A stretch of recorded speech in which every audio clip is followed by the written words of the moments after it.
Today we're talking about miking electric guitar amps. We're going to start with the single mic technique. We're going to get into multiple mics later.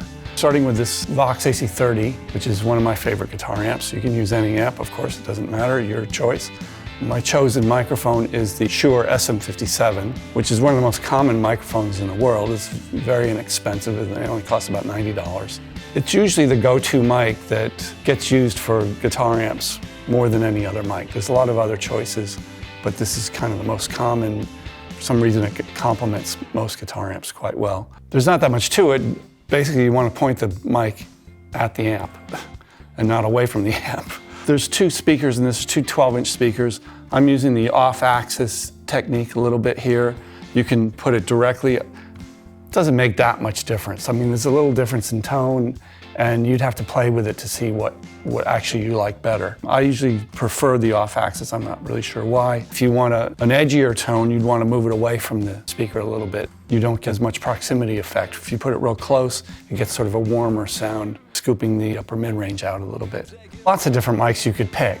Depending on what you have in your microphone arsenal, you might want to go through a few different types. The condensers are going to give you more of a hi-fi sound. If you want a warmer sound, a more round and not as edgy sound, you might want to use a ribbon, like a Royer 121 or something like that.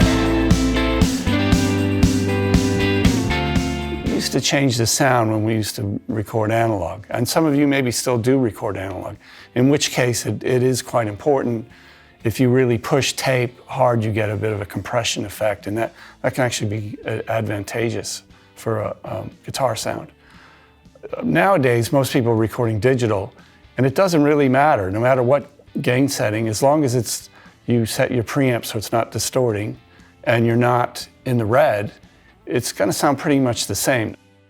I'll ask a guitar player to play the loudest thing he can possibly play, and then set it so it's just a few dB under full scale, under going into the red. That'll work fine. And if it's a bit lower than that, it's not really going to make a whole lot of difference.